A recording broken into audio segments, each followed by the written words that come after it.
Hey everybody, welcome back to another episode of Between Sessions with Berries. So excited to introduce our guest today, Manicka Thomas, a licensed clinical social worker, clinical director, content creator, and social work mentor. She runs Kindred Connections Therapy Center in Ohio, where she specializes in culturally responsive care for African American youth and families navigating trauma. Such important work. Oh my gosh, I can't wait to talk to you about all this. Outside the therapy room, Manicka is the voice behind Social Work Success Path YouTube channel, where she helps therapists and social workers get clear on their goals, build careers that they love, and monetize what they already know. This episode is all about career clarity, leveling up, and using tools like AI to stop spinning your wheels. Welcome. I'm so excited to have you here. Thank you. I don't even know where to start with you. There's so much to talk about, but I just want to say you've worn so many hats in the field, obviously from that bio. Mm-hmm. So what originally led you into social work? And then how did you go down this path of community mental health and then eventually career mentorship that you're doing now to help other social workers? I didn't know that I wanted to be a social worker at first. It just kind of evolved. So I'll definitely share that. First, I want to say thank you, Kim, so much for this interview, to the Berries podcast, for the opportunity to be here. You're welcome. And just kind of opening up this conversation for social workers and therapists. You're welcome. We're really excited to have you. Yeah, thanks for being a guest. Thank you. Yes. I won't bore you with the entire story, but it started with... In high school, I took a sociology class in high school, and I had a really good teacher, and we were talking about social problems and how society shapes behavior and why people suffer the way that they do and how governmental systems impact people. And it was really interesting to me because I'd already had a passion for helping people. I used to volunteer a lot at my church, in my community. I was active in my high school. So really seeing about how disparities came about and why some people have more and why people lack and why poverty exists is really what really got me interested. So when I started in undergrad, someone suggested maybe you should take an introduction to social work and an introduction to education, just to kind of see, do you want to go the education route and help students that way, or social work? So I took both introduction to education and introduction to social work, and social work just really spoke to who I was as a person. Everything about it was like, I didn't even know this was a profession. This is amazing. This is my whole life. It was my whole life just kind of wrapped up in a career. Wow. So I was like, this is absolutely what I want to do. I want to help people improve the conditions of their lives. I want to better understand systems and how to overcome poverty and for people to be able to move from the situation where they are to having a better life. So that's what I continued to do that in undergrad. And I got my bachelor's degree in social work. And then I applied for an advanced standing program at the Ohio State University, where I was from, because I went to undergrad in Tennessee. So I applied for Ohio State and got into their advanced standing program. And then I did my MSW there. And while I was there, I did a specialization in school social work. That's always what I wanted to do, was school social work. But then after I graduated with my master's, I didn't know that school social work was offered in Columbus, where I went to school, but it wasn't offered in the community where I lived. So our school district didn't offer school social work. So I had this degree that I didn't know how to use. I didn't have any real connections because I went to school in Tennessee and then graduate school in Columbus. So in the Dayton community where I lived, I didn't know anybody. I didn't have any real connections. So it was really hard for me to get a job when I first graduated with my master's. So over time, I just started making connections, and that's what led me to community mental health. Amazing. So when did you start realizing that therapists and social workers needed more than just like CE credits? They needed more clarity, direction, income strategies. I guess even your background led you to that, realizing, okay, this plan I had isn't actually working out exactly how I wanted to. So I'm guessing that kind of shifted you into this realization that all social workers probably need this direction and help with not just like the basic stuff. Absolutely. And it really started for me during COVID because I always wanted to have a YouTube channel. I started doing YouTube videos so long ago. But back then, everyone in my community, they were doing hair videos, like how to do braids and how to style your hair, your natural. So that's kind of where I started. I was doing hair videos, but it was so much work. And I'm like, I don't think I want to do this. So I let that go for a really long time. And then when I started my practice during COVID, everyone was going online. Everyone was talking about how you can leverage YouTube and social media to begin reaching more people because we were all locked in the house. So I was like, okay, well, let me get serious about my YouTube channel now. So I started researching people who are on YouTube, how to create a successful channel, how to create your thumbnails. And I jumped out there, not just jumped out there, let me say. I did my research. I did my SEO, which stands for search engine optimization, because I wanted my channel to grow. I wanted my videos to perform. So it was strategy behind how I launched my channel. So it wasn't just like willy-nilly, I'm going to throw up some videos. So I was very intentional about how I built it.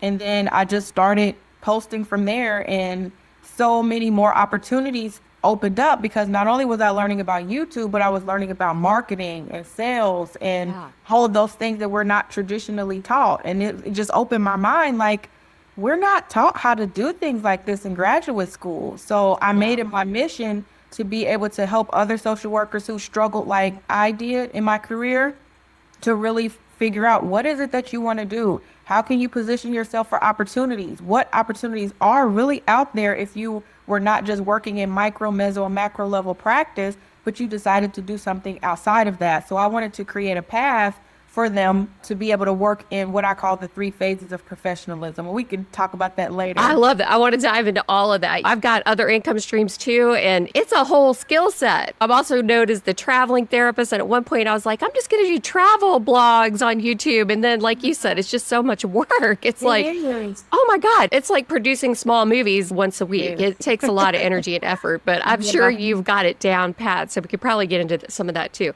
If somebody goes over to your YouTube channel right now, are they going to just see a lot of information about what we're getting ready to talk about, just the different ways to build other income streams, how to step out of that one-to-one therapy model? Is that sort of your focus, or is there lots of different things that you're focusing on the YouTube channel?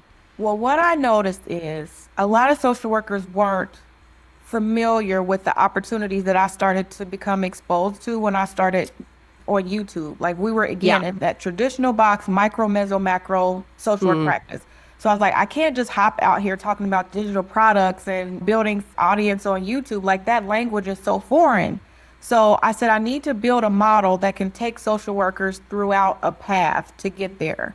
So I started thinking about, like, what would that look like? So I knew, for me, I didn't start on YouTube. I didn't start selling digital products. I started in my career, building up my skill set, defining who I wanted to work with, knowing that I wanted to work in schools and wanted to make a difference there. So then I said, okay, well, I need to create some type of framework where people can move through where you actually want to be when you first graduate, which is having your career, and then a phase in the middle, then a phase after, once you build your business and you want to do that full time. So that's how I came up with the social work success path. Okay. And that is the career phase where you're working in your 9 to 5. So you're developing your skill set, you're developing your expertise, networking, figuring out what you want to do, who you want to serve, what problem do you want to solve. And then once you've done that for 3 to 5 years, then you might say, I think I want to build a consulting company or create digital products or start training and offering education online or to people in the community. And that's what I call the scaffolding phase, where you're working in your 9 to 5, but then you're building something on the side. And then after the scaffolding phase, you might say, I really like this. I think I can go all in on this. And then you decide that you want to do that full time for your profession. So you move into the social work CEO phase, which is where you're solely working for yourself, working not in a 9 to 5, but in your business. And then you're learning all those business processes, strategies, how to build a business. And then you're in that social work CEO phase. So that's the framework. I love it. So that's the 3 phases of professionalism, and your framework that you came up with. That's amazing. So you're presenting this, you've got it all figured out, you've got the success path, you're giving it to people, you're teaching them how to do it. What do you think keeps people stuck, therapists stuck, when it comes to doing this stuff, establishing their career goals or building something new beyond the therapy room? What do you think keeps them stuck from being able to use this model that you've tried and true, you've proven it, you're sharing it, all of that? What keeps therapists from being able to do it, you think? What I'm noticing is a lot of therapists are really nervous and scared to jump out there and bet on themselves.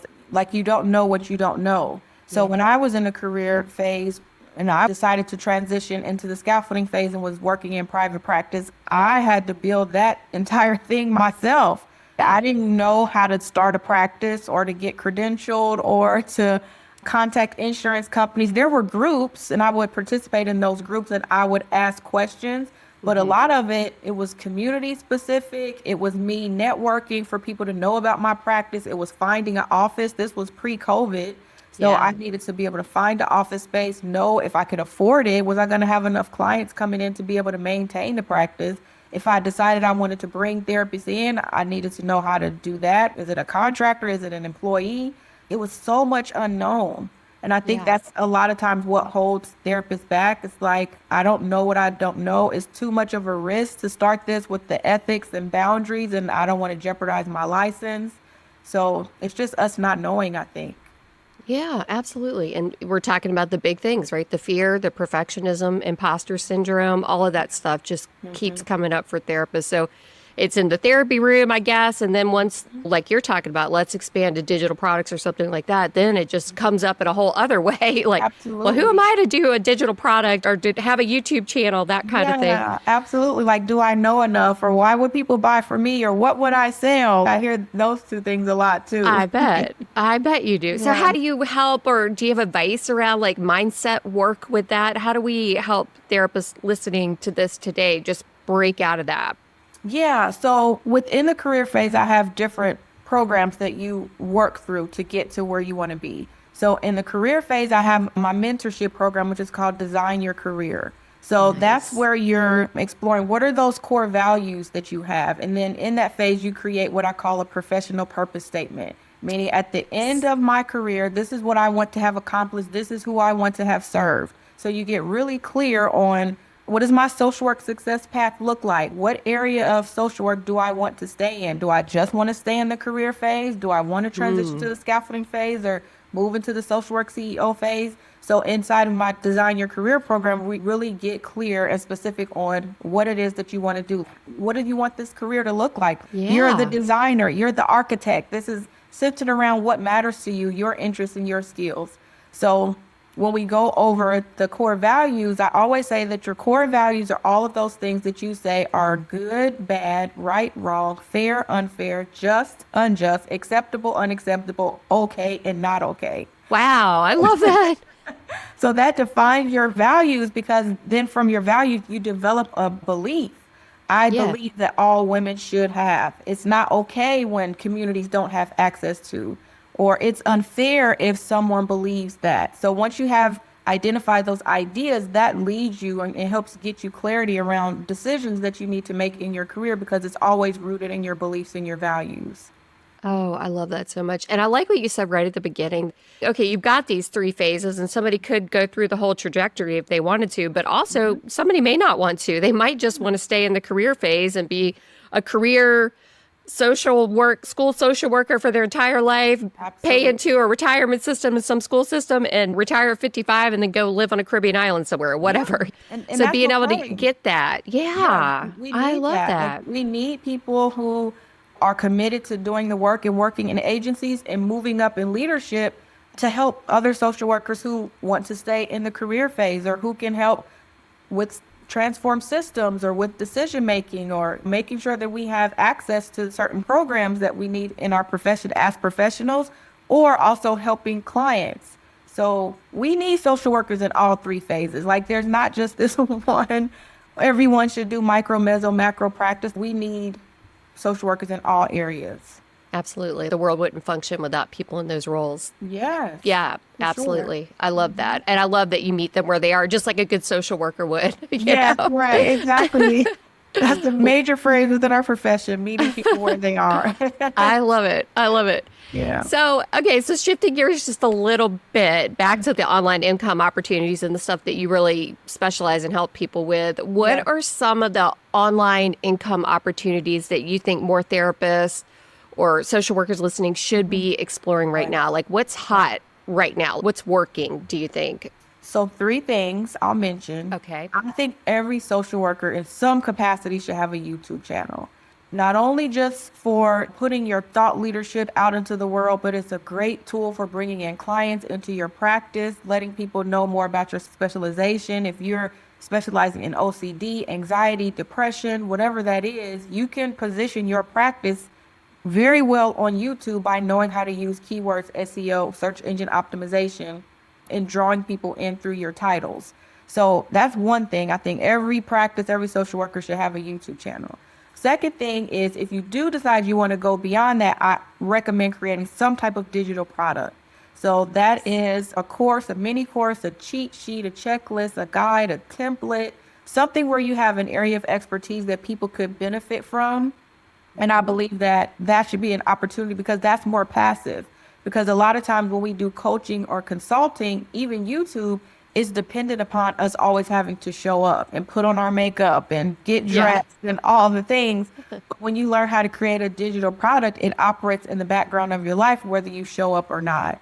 So I think that social workers should absolutely have that. And then when you talked about what's hot is AI. Yes. We should absolutely be learning how to leverage AI in our roles, within our practices, and if we're creating digital products. Absolutely. Yes.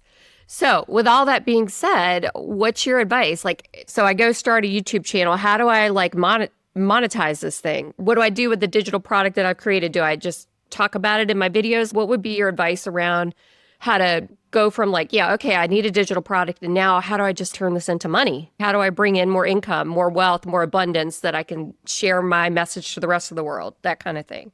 Okay, perfect. So YouTube would be like your door for people to come in to learn more about you. So you can start on YouTube. So if you start on YouTube, that means you've identified, this is my niche, this is my area of expertise. I want to work with parents whose children are struggling with behavior concerns, or who need more coping skills for their teenager who's having difficulty at school. Whatever your expertise is, you use YouTube as the opportunity to start bringing more people into your world, hearing your message, learning about how you operate, how you do business. And then if you want to get monetized on YouTube, you need your 4,000 watch hours and then 1,000 subscribers. And you do that just by consistently posting your videos. If you're not monetized on YouTube, meaning you don't have your 4,000 watch hours and you don't have your 1,000 subscribers, that you can make money before you get monetized on YouTube by creating a digital product. So even if I have 10 subscribers, but I have a digital product, I can say this video is about helping your teen cope with maybe loss of a loved one or loss of a friend. Click the link in my bio to get access to my cheat sheet on how to start a conversation with XYZ, or how to open up a conversation with your teen without having them shut down. So you don't have to have your channel monetized to be able to offer your digital product in the comment section. So that's how you leverage both of those. So then if you're using AI, then you're just using ChatGPT to help you come up scripting your YouTube video, creating your captions, giving you title ideas or prompts, or helping you create the structure for your digital product. So it all works together if you know how to leverage the tools.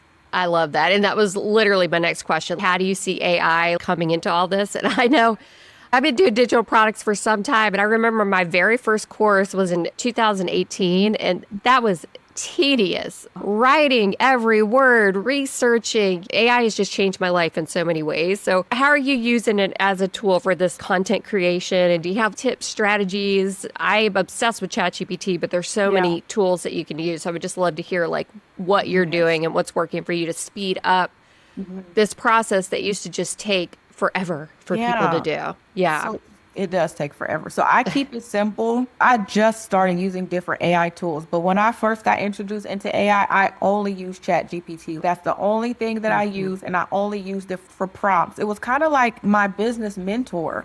I would ask Chat, I'm having this idea, or I think social workers need XYZ. Can you search Google and let me know what types of questions are social workers asking in Reddit, or what are the major things that they're struggling with when it comes to their career? And if I know that, how would I position this to be able to help a social worker along their career path? What could be some titles that I could use that can help get this in front of the people who need it the most? So I really take my ideas and my thoughts, and then I put it into ChatGPT, not to give me the answers, but to kind of validate what I already know based off of conversations that I'm having with social workers, or based off of challenges that I've already had. And then I'm helping it formulate the language. When you decide that you want to make content online, it's not just about talking to people, it's about messaging. And that's one of the things that I had to learn is if you are wanting to sell things online, you have to know what words and phrases to say in order for it to feel like someone needs to purchase this. And that's what ChatGPT helps you do. So we were to look at your 3 phases of professionalism, your model that you've got. How would you say ChatGPT specifically, or something like Barry's or whatever, could help the clinician in each of those 3 phases that you've identified that they go through? Do you have any quick tips for each phase and using AI with it? Because I know Barry's does more than just notes for clinicians. It does other types of notes. Is that? Yeah. Oh my gosh. Yeah. I could talk for 5 days about Barry's, but it does notes, it does treatment plans, but we've recently introduced a HIPAA compliant ChatGPT inside. So it does case conceptualization around the treatment plan, the assessment, and the progress notes. So it takes it all into account in a HIPAA compliant environment. And then you could say, like, what am I missing with this client? You could literally ask it that and be like, oh, the other day I did it. And it was like, oh, you haven't thought about grief. This client had a pet pass away and you haven't talked about it once in your treatment with this client. It's like, duh, why haven't I talked about this? Well, here's some interventions you can use for that. Here's a conversation starter.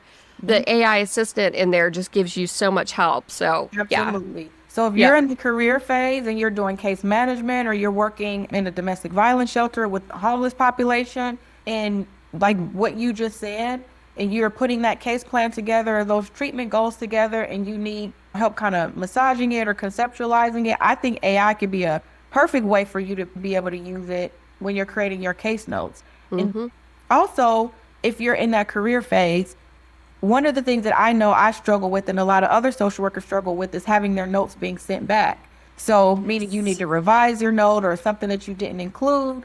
So if you have a format and a structure that you continue to use and have AI kind of refine it, it alleviates you having to have all of these revisions on your notes. So I know in the career phase, that could be a game changer when you have so many to do. Absolutely. Oh my gosh. Yeah, for real. When you're in the scaffolding phase, or if you're working in your private practice, it just makes the process of creating those diagnostic assessments go so much faster. So, and then sometimes what I do is I help it create a plan for me for multiple sessions. So I'll say, I know that I want to see this client for 6 sessions. Can you create what topics I could cover over these next 6 sessions that will help them with these treatment plan goals?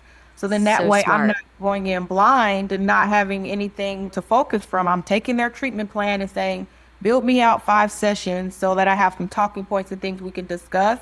But I still use my own style, because I don't say, in today's session, we're going to talk about, I open it up and say, I have some ideas of some things that I think we can work on based off your treatment plan goals, but I want to hear where you are, what you experienced this week, and then see how we can move forward from there. And then we touched on already the digital product piece. I mean, you could just say, give me 1,000 ideas for my niche, my specialty, and how can I turn it into a digital product? There you've got like 1 million ideas that'll just get you going. Exactly. A content plan, if you wanted to use it to help craft your reels with hooks and your TikTok videos, if you wanted to start making more content yourself, or if you wanted to leverage different AI tools, because I know AI avatars are becoming a really big thing. Yes. Have you seen those babies where people are You can even turn these podcasts into babies with this Riverside. They've got AI in this Riverside podcast platform, and you could just click a button and it will turn our whole episode into babies talking. Yeah, people love those. So I don't know if someone would want to do that. And, in our case, it's like, I don't want to take advice from a baby, but it's just so cute and it's so creative. So it just opens you up, because a lot of social workers are nervous about putting themselves out there. So if you're not scared of AI and technology, you can leverage it as a tool, because you could create your own avatar that kind of looks like your likeness and your voice, but it does the work for you, where you don't have to show up, but you just have your avatar doing the things. Absolutely. I run something called the Clinical AI Club for therapists, teaching them how to use AI to run their private practices. It's like a monthly membership. But recently, I put a monthly module in every month, but recently I've been using HeyGen and 11 Labs together. Like I've cloned my voice and then put my likeness in HeyGen. And I've been doing the training modules with my AI avatar instead of me having to like show up with makeup and edit and do new takes and all that stuff. It's perfect. It doesn't look exactly like me, but it's pretty darn close, and you don't have to edit the content because you just put the text in and it's perfect, and it's my voice cloned. Yeah. I have a whole training module ready to go. You Yeah, know? absolutely. And then if you're someone who constantly puts content online, so like for me, having a YouTube channel, my face is out there all the time. So when I go Yes. into ChatGPT, I can say, make an image that looks like Manicka Thomas. So in the scan the internet, look at my face and create it to look similar to me. And then I'll just say, add a necklace that says love on it in all caps. That's gold. And it'll Yeah. create that. And, it looks even more like me. Oh, Yeah. it's incredible. I mean, the possibilities are just endless. It blows my mind. I'm so obsessed with AI. It's not even funny. Yeah, I love that you have that for clinicians. That's amazing. I'll have Yeah. to talk to you more about that after. Yeah, we'll have to chit chat. Yeah, yeah, definitely. It's incredible. And every day Yeah, I've got a new idea for that club. So yeah, I love there's a lot of that. content in there. But I want to talk about you and not like the products I've got out there. I love what you're doing too. Thank you. You've got it all covered. I mean, it's amazing. I would love for you to just tell everybody, like, how do they find you? We do a little lightning round at the end, but just let's talk about where's your YouTube channel? What's your Instagram? What do you offer as far as your products go that you've monetized, this wonderful talent that you've developed, learning how to do this YouTube channel and everything? So how do you help clinicians? Yeah. So right now you can find me on all platforms, YouTube, TikTok. I've been really active on TikTok because it's just so fun over there. It's so light. It's like when I Yeah. just need a break from making a lot of content, I'll just go over there. I still make content, but it's just a lot more fun. It's like QVC over there Yeah. sometimes. Somehow I get those live streams where people are selling stuff. I'm like, I don't even know how I'm in here, but now I want to buy this plant stand, and it's Yeah. crazy. So I like it over on TikTok. So I've been really active over there, but you can find me through my name, Manicka Thomas, on most social media platforms. And what I'm offering now is for social workers who are ready to build their digital product idea, and maybe they have the idea, they want to launch it, they want to put it out there, but maybe it's not finished, or maybe they don't know if it will sell. I started a flash sale, and it's me doing your funnel build. So I'll do your full Oh, funnel build from creating the reel, the content piece, whatever it is that you need, doing the automations for your emails, setting up the digital product through Canva, like building out the whole thing. Because I nice. don't want anything holding social workers or therapists back if they know that they want to add a digital product to their practice. That can also be the form of some type of mini course, or it doesn't have to just be a digital product. Anything that we consume that doesn't have a physical form is a digital product. So Amazing. that's something that I'm currently offering. So just having it fully built out. If you're too busy to do it, you can check my stand store, and it's the full funnel build that I'm helping social workers and therapists with. That is awesome. That is really the thing that I think holds most people back. It's like, okay, I've got a great idea for a lead magnet or whatever, but I have no idea how to sell it. I have no idea how Yeah, to collect payment. I don't know how to send emails to people or start an email right. list. That's like a huge barrier that you're It helping is. with. Yeah. Yeah. And imagine you had the entire process done for you and you didn't have to figure it out. It's a done for you service. That's awesome. That So makes we'll, of course, have all the links down in the show notes for anybody listening if you want to go check her out and get this funnel opportunity. That's amazing. And it's a flash sale. So Yeah. cool. Yeah. So we've kind of already talked about, I do this little lightning round at the end, and it's just, Okay. one career planning or productivity tool that you love. I feel like Mm. it's ChatGPT, but maybe there's Yeah. something else we don't know about. Yeah. Oh, I use so many. One Yep. planning tool. Okay. In addition to Chat GPT, I do like Trello for planning Okay. out. That's more like my productivity tool. Planning out my YouTube videos. I use the cards to say that I'm creating this video. It's in the editing phase. I need to create my caption. It's been uploaded. I'm responding to comments. So it has different sections where you can drag and drop the card Oh, throughout nice. Trello. So I use that a lot. That's awesome to just show like, okay, complete, staged complete. Now we've moved on to this stage and kind of like a visual representation of how you're moving through the timeline. That's awesome. Absolutely. Yeah. Love it. Love it. So what's the best advice you've ever received in this journey that you're doing right now? Oh, do it scared.